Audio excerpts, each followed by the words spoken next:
के subject maths का chapter number 6 जिसका नाम है ट्राइंगल्स। ट्राइंगल्स का ये पार्ट 1 है। पार्ट 1 में होगा इंट्रोडक्शन टू ट्राइंगल्स, यानी कि चैप्टर के क्वेश्चंस को सोल्व करने के लिए जो भी इंपॉर्टेंट कॉन्सेप्ट्स हैं वो सभी कॉन्सेप्ट इस पार्ट यानी कि इंट्रोडक्शन टू ट्राइंगल्स में डिस्कस किए जाएंगे।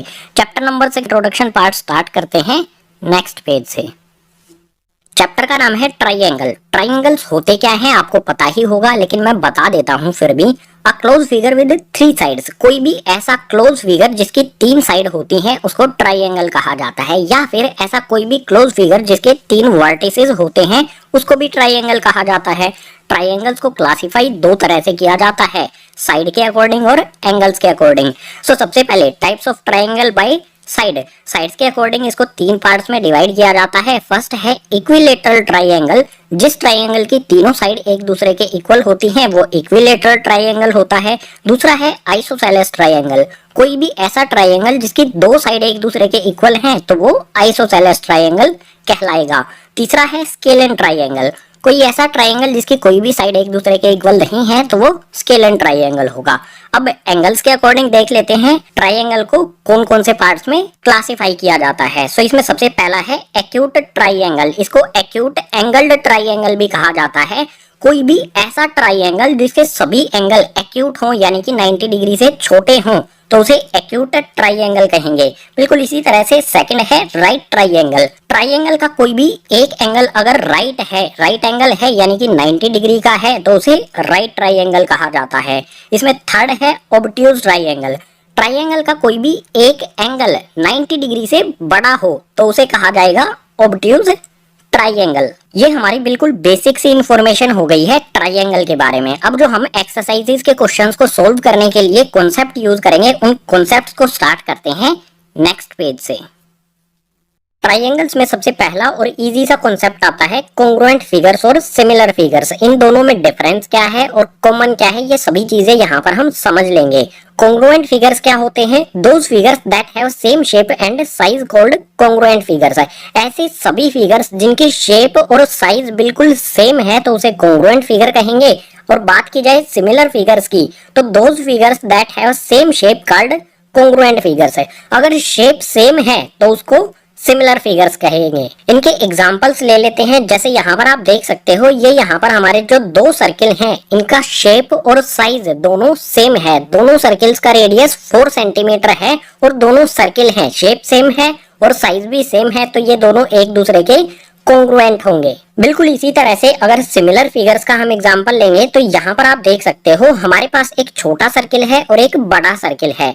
दोनों सर्किल हैं यानी कि दोनों की शेप सेम है। अगर शेप दोनों की सेम है तो उनको सिमिलर फिगर्स कहा जा सकता है। कुछ और एग्जांपल्स भी ले लेते हैं कॉन्ग्रुएंट और सिमिलर फिगर्स के। जैसा आप यहाँ पर देख सकते हो हमें स्क्वायर दिए गए हैं, दोनों स्क्वायर का साइज सेम है और दोनों सेम शेप के हैं तो ये दोनों एक दूसरे के कॉन्ग्रुएंट होंगे।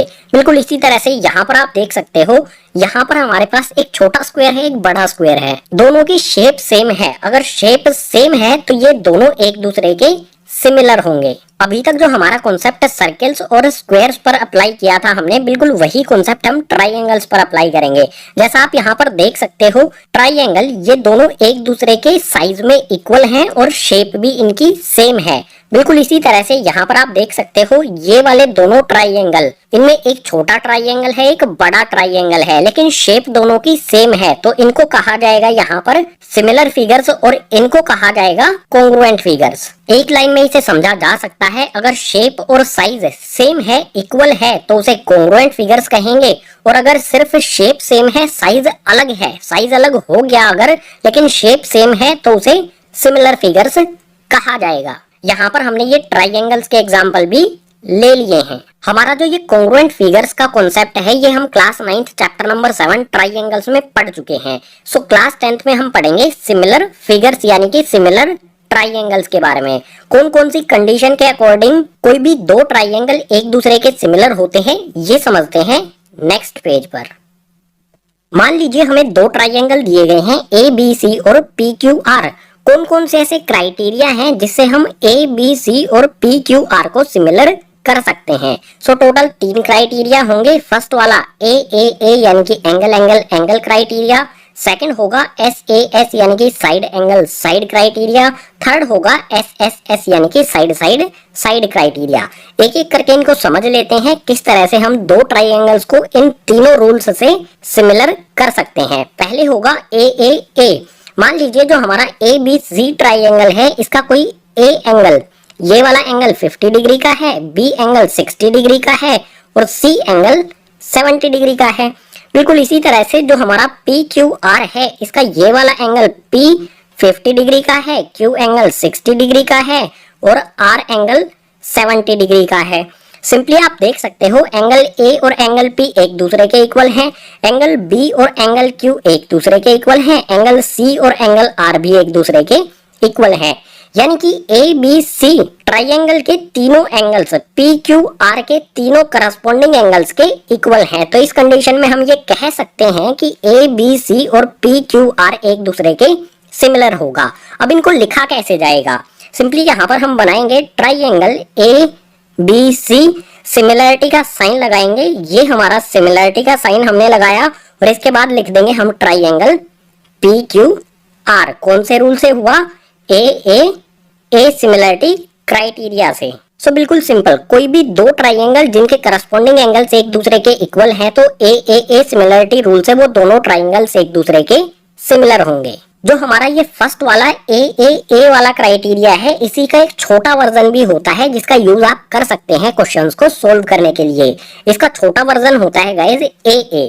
मान लो हमें थर्ड एंगल दिया ही नहीं गया है दोनों ट्राइंगल्स में। जो हमारा ABC और PQR ट्राइंगल है, एंगल A इसमें 50 है, B इसमें 60 है और C एंगल इसमें हमें नहीं दिया है और इसमें हमें P दिया है 50, Q दिया है 60 और R इसका हमें नहीं दिया गया है। अब अगर हम ABC और PQR के करस्पॉन्डिंग एंगल्स को देखेंगे तो A 50 डिग्री है, P भी 50 डिग्री है, A और P एक दूसरे के इक्वल है, B यहाँ पर 60 डिग्री है, Q यहाँ पर 60 डिग्री है, B और Q एक दूसरे के इक्वल है। तो इस कंडीशन में भी हम ये कह सकते हैं कि ट्राइंगल ABC सिमिलर होगा ट्राइंगल PQR के। कौन से रूल से हुआ अब की बार? ये AA सिमिलरिटी क्राइटेरिया से। इसे अगर सिंपल वर्ड्स में कहें तो कोई भी अगर हमें दो ट्राइंगल दिए गए हैं और उन दोनों ट्राइंगल्स के दो करस्पॉन्डिंग एंगल्स एक दूसरे के इक्वल हैं तो वो दोनों ट्राइंगल्स एक दूसरे के सिमिलर होंगे AA सिमिलरिटी क्राइटेरिया से। अगर हमें दोनों ट्राइंगल्स के दो करस्पॉन्डिंग एंगल एक दूसरे के इक्वल मिल जाते हैं तो हमें थर्ड एंगल देखने की जरूरत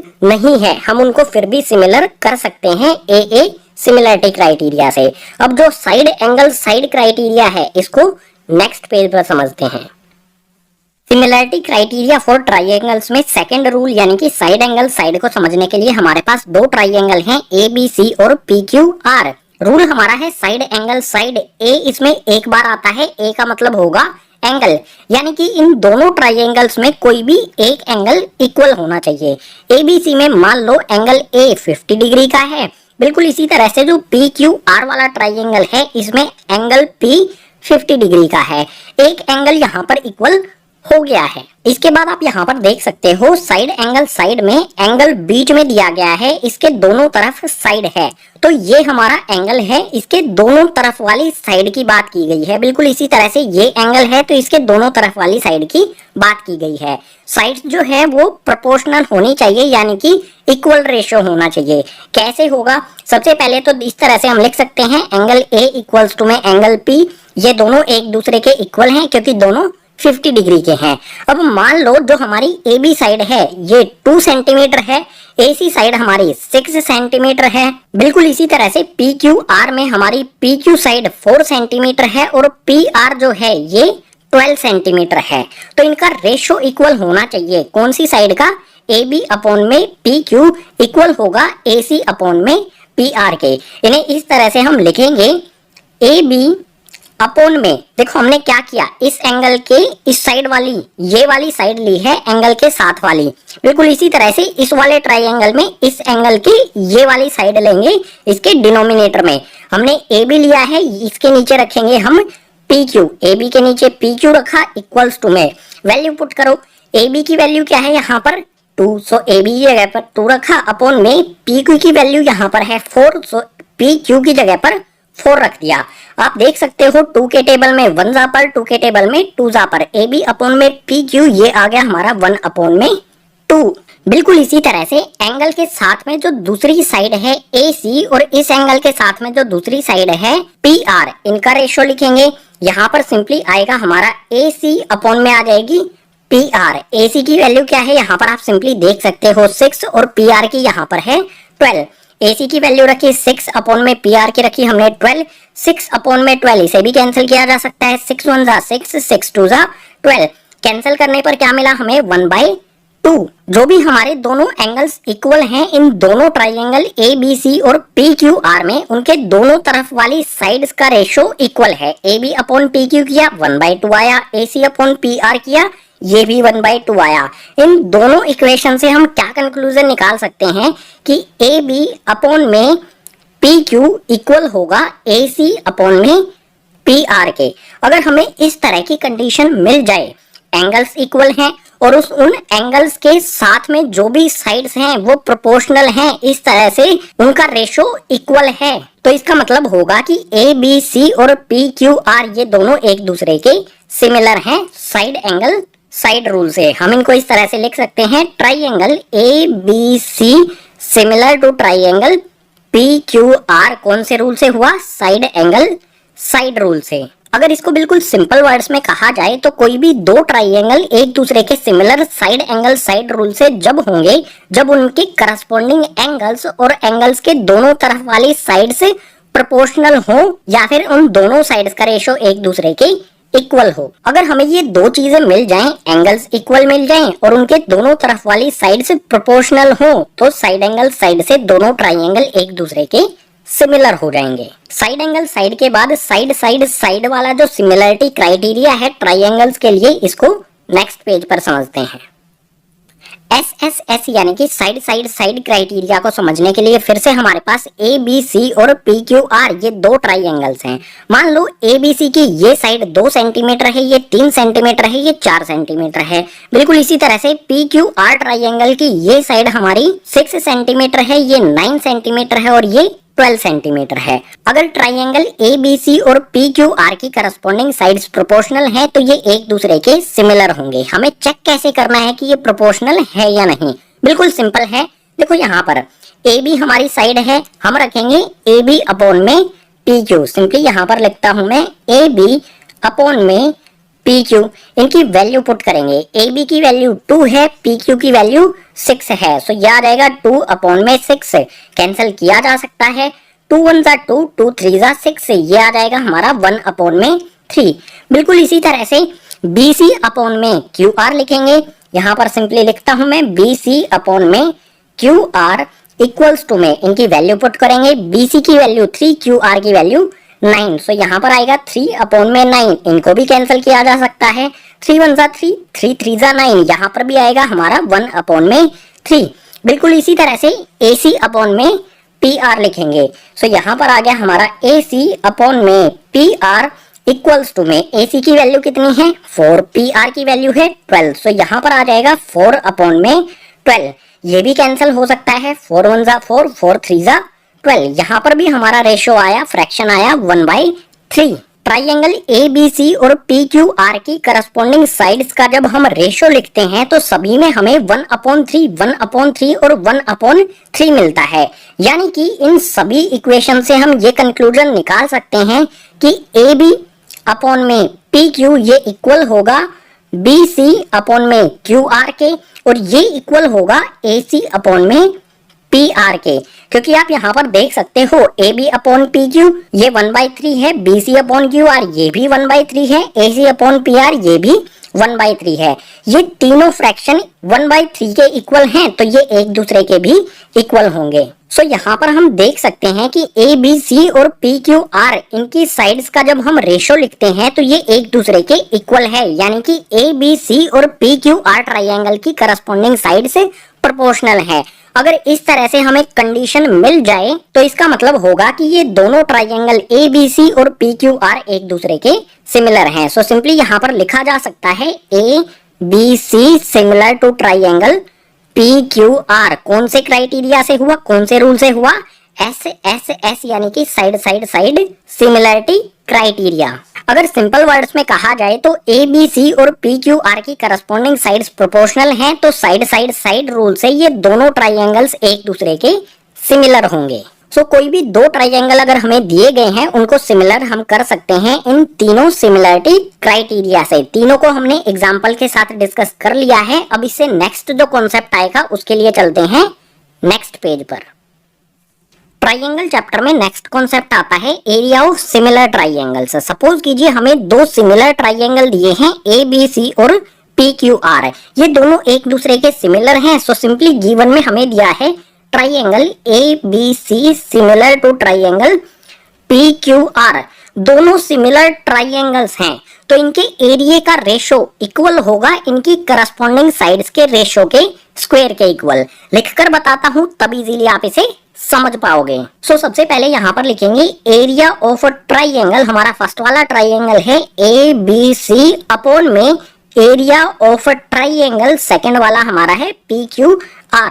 हमने क्या किया, जो भी सिमिलर ट्राइंगल हमें दिए गए हैं इनके एरिया का रेशो लिखा, और ये किसके इक्वल होता है, दोनों ट्राइंगल्स की करस्पॉन्डिंग साइड्स के रेशो के स्क्वायर के इक्वल। सो ABC और PQR की करस्पॉन्डिंग साइड्स क्या होंगी, बिल्कुल सिंपल है, AB अपॉन में PQ हो जाएगा। लिखते हैं यहाँ पर AB अपॉन में PQ इनके स्क्वायर के इक्वल। सो इस तरह से ब्रैकेट लगा के स्क्वायर लगा देंगे। जो भी हमारे सिमिलर ट्राइंगल ABC और PQR हैं इनका एरिया का रेशो इक्वल होगा करस्पॉन्डिंग साइड्स के रेशो के स्क्वायर के equal. Corresponding sides AB upon में PQ हैं, बिल्कुल इसी तरह से BC अपॉन में QR, ये भी तो करस्पॉन्डिंग साइड्स हैं, तो यहाँ पर ये इक्वल होगी हमारी BC अपॉन में QR इसके स्क्वायर के इक्वल। बिल्कुल इसी तरह से जो हमारी थर्ड साइड है ट्राइंगल की AC और PR, ये भी तो करस्पॉन्डिंग साइड हैं, तो ये भी यहाँ पर आ जाएंगी AC अपॉन में PR इसके स्क्वायर के इक्वल होगा। सो सिंपल वर्ड्स में जो भी हमारे सिमिलर ट्राइंगल्स होते हैं उनके एरिया का रेशो उनकी करस्पॉन्डिंग साइड्स के रेशो के स्क्वायर के इक्वल होता है। बिल्कुल सिंपल और इजी कॉन्सेप्ट। इससे रिलेटेड कई सारे इजी क्वेश्चन आपको चैप्टर 6 में देखने को मिलेंगे। एरिया ऑफ सिमिलर ट्राइंगल के बाद ट्राइंगल चैप्टर में कुछ इंपॉर्टेंट थ्योरम भी आती हैं जिसके कॉन्सेप्ट को समझेंगे। थ्योरम के प्रूफ की वीडियो आपके लिए अलग से बना दी जाएगी, लिंक आपको नीचे डिस्क्रिप्शन बॉक्स में प्रोवाइड कर दूंगा। इंट्रोडक्शन पार्ट में थ्योरम का सिर्फ कॉन्सेप्ट समझेंगे। सो सबसे पहली थ्योरम हमारे सामने आती है BPT, जिसकी फुल फॉर्म होती है बेसिक प्रोपोर्शनैलिटी थ्योरम। इसको थेल्स थ्योरम भी कहा जाता है। सो इस थ्योरम का कॉन्सेप्ट क्या है ये समझ लो। मान लो हमें एक ट्राइंगल दिया गया है ABC। इस ट्राइंगल ABC की साइड के किसी एक पॉइंट से मैं एक लाइन ड्रॉ करता हूँ। लेट्स सपोज जो हमारी AB साइड है इस पर कोई पॉइंट है यहाँ पर D। इस D पॉइंट से मैं एक लाइन ड्रॉ करूंगा जो इस सेकंड साइड BC के पैरेलल होगी। सो यहाँ से D से मैंने लाइन ड्रॉ की, ये BC के पैरेलल है, ठीक है। इस पॉइंट को नाम दे देते हैं E। जो भी हमने ये लाइन ड्रॉ की है DE जो BC के पैरेलल है, यहाँ पर लिख लेते हैं DE ये पैरेलल है BC के।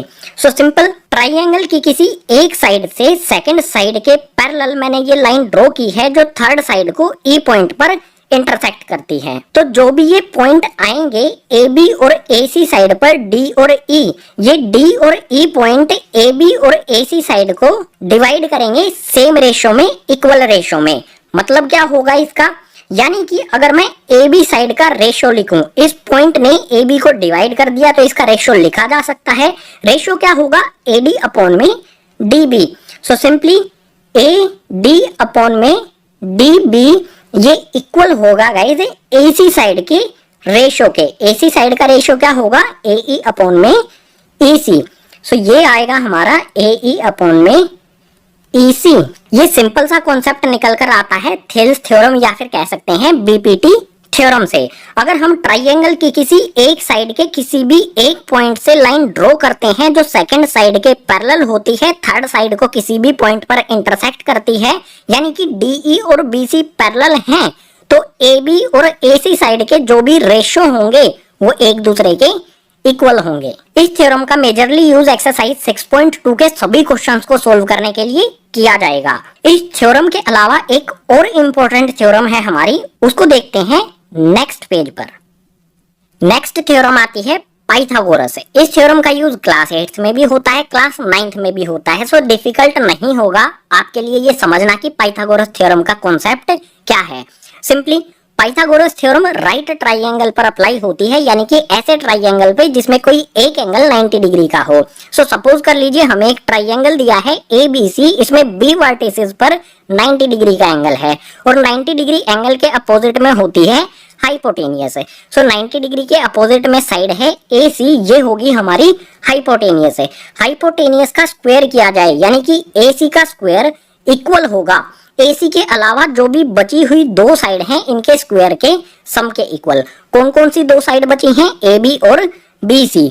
सो AB का स्क्वायर प्लस में BC का स्क्वायर, ये होता है पाइथागोरस थ्योरम का कॉन्सेप्ट है। लेकिन आपको थोड़ा और डिटेल में जाना होगा। क्लास 10th में जो क्वेश्चंस दिए गए हैं पाइथागोरस थ्योरम से रिलेटेड, उनको सोल्व करने के लिए मैं आपको 3 इंपॉर्टेंट पॉइंट बताऊंगा। अगर आपने ये 3 इंपॉर्टेंट पॉइंट समझ लिए तो पाइथागोरस थ्योरम से रिलेटेड जो भी क्लास 10th के क्वेश्चंस हैं उनको आप चुटकियों में सोल्व कर पाओगे। सो जो भी हमारे 3 कॉन्सेप्ट हैं उनको समझने के लिए ट्राइंगल ABC में हमें कंस्ट्रक्शन करनी होगी। मैं B वर्टिसेस से एक परपेंडिकुलर ड्रॉ करूंगा AC पर। सिंपली बी वर्टिसेस से मैं एक परपेंडिकुलर ड्रॉ कर देता हूं। परपेंडिकुलर क्या करता है? 90 डिग्री का एंगल बनाता है। इस साइड में भी 90 होगा, इस साइड में भी 90 होगा। इसको नाम दे देते हैं यहाँ पर D। ये कंस्ट्रक्शन करने के बाद जो मैं सबसे पहला पॉइंट आपको बताने वाला हूं उसमें होगा हमारा triangle ABC similar to triangle ADB। जो हमारा ABC ट्राइंगल है ये ADB इस वाले ट्राइंगल के सिमिलर होता है। कैसे सिमिलर हुआ ये समझो। देखो गाइस, इसमें एंगल A आता है ABC में, ठीक है, ये ABC, इसमें A एंगल आया। ADB है, इसमें भी A एंगल आ गया। एंगल A और एंगल A एक दूसरे के इक्वल है। चलो इसे लिख लेते हैं साथ में। यहाँ पर एंगल A इक्वल्स टू में एंगल A है। बिल्कुल इसी तरह से गाइस ABC वाले ट्राइंगल में एंगल B 90 डिग्री का है तो एंगल B इक्वल्स टू में, और ADB इस वाले में एंगल D, ठीक है, इसको एंगल 1 दे देते हैं, नाम दे देते हैं इसे 1, क्योंकि D एंगल तो हमारा ये भी हो सकता है और ये भी हो सकता है। ADB वाले में ये एंगल 190 डिग्री का है और B वाला भी हमारा 90 डिग्री का था, तो यहाँ पर मैं लिख सकता हूँ एंगल B इक्वल्स टू में एंगल 1। ट्राइंगल ABC और ADB, इन दोनों ट्राइंगल्स में हमें दो एंगल इक्वल मिल गए, तो मैं कह सकता हूं कि ट्राइंगल ABC और ट्राइंगल ADB एक दूसरे के सिमिलर होंगे। ठीक है, ये तो हुआ हमारा पहला इंपॉर्टेंट पॉइंट। अगर आपने इसको समझ लिया है तो इससे रिलेटेड क्वेश्चंस आपके बुक में दिए गए हैं, उनकी प्रैक्टिस भी कर लेना। सिमिलर वे में हमारा सेकंड इंपॉर्टेंट पॉइंट होगा कि ट्राइंगल ABC ये सिमिलर है ट्राइंगल BDC से। कैसे सिमिलर हुआ? बिल्कुल सिंपल है। जैसे इसमें हमने दो पॉइंट ढूंढे हैं, दो एंगल हैं, AA प्रॉपर्टी से ये दो सिमिलर हुए हैं, बिल्कुल इसी तरह से AA प्रॉपर्टी से ये दोनों सिमिलर हो जाएंगे। सो सबसे पहले ABC वाले ट्राइंगल में देखो एंगल B कितना है? 90 डिग्री। यहाँ पर मैं लिखता हूँ एंगल B इक्वल्स टू में जो हमारा दूसरा ट्राइंगल है BDC, देख सकते हो ये है BDC। इस साइड में भी कितना बनेगा? 90 डिग्री का एंगल, इसको नाम दे देते हैं एंगल नंबर 2। BDC में हमारा एंगल 2 90 डिग्री का है और ABC में B 90 डिग्री का है, दोनों इक्वल होंगे। सो इक्वल्स टू में यहाँ पर लिख सकता हूँ मैं एंगल 2, दोनों 90 डिग्री के हैं तो एक दूसरे के इक्वल होंगे। इसके अलावा आप देख सकते हो ABC में एंगल C आता है और BDC में भी यही सेम एंगल C आता है, तो मैं लिख सकता हूँ एंगल C इक्वल्स टू में एंगल C। इसका रीजन आपको पता ही होगा, कॉमन होगा, क्योंकि ये दोनों ट्राइंगल्स में आता है। ABC में भी आया और BDC में भी आया। इन दोनों ट्राइंगल्स में हमें दो एंगल एक दूसरे के इक्वल मिल गए हैं, तो AA सिमिलर प्रॉपर्टी से, AA सिमिलरिटी क्राइटेरिया से ये दोनों ट्राइंगल्स एक दूसरे के सिमिलर होंगे। सो पाइथागोरस थ्योरम में ये हो गया हमारा second important point. Third point की बात करते हैं। थर्ड पॉइंट में जो भी हमारा ABC ट्राइंगल है और BD हमने परपेंडिकुलर ड्रॉ कर दी है AC पर, ध्यान से समझो। इसमें जो C एंगल है, ये C एंगल जो है ये एंगल इक्वल होगा इस वाले एंगल के। सिंपल है, सिंगल मार्क कर देता हूं एंगल C और ये वाला एंगल, ये एंगल और ये एंगल एक दूसरे के इक्वल होंगे। बिल्कुल इसी तरह से जो हमारा ए एंगल है, जो एंगल ए है ये वाला एंगल, ये इक्वल होगा इस वाले एंगल के। सो ये वाला एंगल इस पे डबल मार्क कर देता हूं और ए एंगल एक दूसरे के इक्वल होंगे। ये इंपॉर्टेंट पॉइंट मैं आपको बता रहा हूं। सी एंगल इस एंगल के इक्वल होगा, ए एंगल इस एंगल के इक्वल होगा। अगर हम इन दोनों ट्राइंगल्स को कंसीडर करें ए डी बी और बी डी सी को, तो ये दोनों एक दूसरे के सिमिलर होते हैं। यही है हमारा थर्ड इंपॉर्टेंट पॉइंट है। So simply triangle A D B equal होगा ट्राइंगल बी डी सी के। कैसे इक्वल होगा देख सकते हो, ए डी बी वाले में एंगल 1 और बी डी सी में एंगल 2, ये दोनों एक दूसरे के इक्वल हैं। बिल्कुल इसी तरह से ए डी बी वाले में ये वाला एंगल और बी डी सी में ये वाला एंगल, ये एक दूसरे के इक्वल हैं। तो a property, A similarity criteria से ए डी बी और बी डी सी ये दोनों एक दूसरे के सिमिलर हो जाएंगे। यहाँ पर गलती से इक्वल टू का साइन लगा दिया गया है, सिमिलर का यहाँ पर आ जाएगा साइन। सो ये हो गया हमारा third important point, Pythagoras theorem. Simple ये कॉन्सेप्ट होता है और 3 इंपॉर्टेंट पॉइंट मैंने आपको बता दिए हैं कि हमारा ए बी सी वाला ट्राइंगल सिमिलर होगा ट्राइंगल ए डी बी से, और ए बी सी वाला ट्राइंगल सिमिलर होगा बी डी सी से, और जो हमारा ए डी बी ट्राइंगल है ये सिमिलर होगा बी डी सी ट्राइंगल से। यहाँ पर आप एक कंक्लूजन और निकाल सकते हो कि ए बी सी ये सिमिलर है ए डी बी से, ए बी सी ये सिमिलर है बी डी सी से, तो ये दोनों ट्राइंगल भी एक दूसरे के सिमिलर होंगे क्योंकि ये दोनों किसके सिमिलर हैं, ए बी सी के। अगर हम यहाँ से इस कॉन्सेप्ट को देखेंगे तो हमारा थर्ड पॉइंट हमें अपने